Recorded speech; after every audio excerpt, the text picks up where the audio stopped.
சுனிதா வில்லியம்ஸுக்கு விண்வெளிதான் சொர்க்கம் என சுனிதாவின் கணவர் மைக்கேல் கூறியுள்ளது ஒட்டுமொத்த மக்களையும் வியப்பில் ஆழ்த்தியுள்ளது.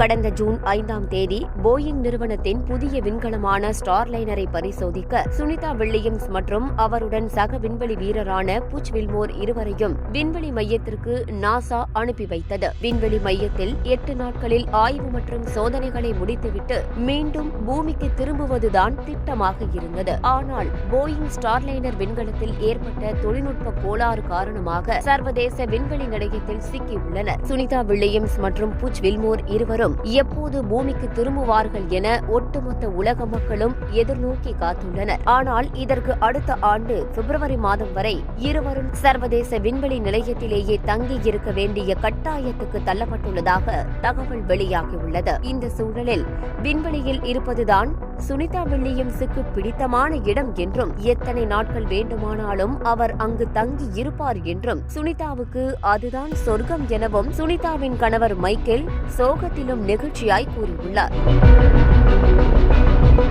அதேபோல புச் வில்மோரின் மனைவி டேஹன்னா அடுத்த ஆண்டு பிப்ரவரி மாதம் வரை புச் வில்மோரை இங்கு எதிர்பார்க்க முடியாது என கூறியுள்ளார். அதே சமயம் விண்வெளி நிலையத்தில் சிக்கியுள்ள இருவருக்கும் உணவு, மருந்து உள்ளிட்ட உபகரணங்களை வழங்கும் சரக்கு விண்கலம் ஒன்றை நாசா அனுப்பி வருகிறது. சைக்னஸ் கார்கோ என பெயரிடப்பட்டுள்ள இந்த சரக்கு விண்கலம் கடந்த வாரம் 8200 பவுண்டுகள், அதாவது 3720 கிலோகிராம்கள் உணவு, அறிவியல் உபகரணங்கள் உள்ளிட்ட பிற பொருட்களை விண்வெளி நிலையத்திற்கு எடுத்து சென்றது. அதேபோல் இந்த வாரமும் இந்த விண்கலம் விண்வெளி நிலையம் நோக்கி செலுத்தப்படும் என கூறப்பட்டுள்ளது.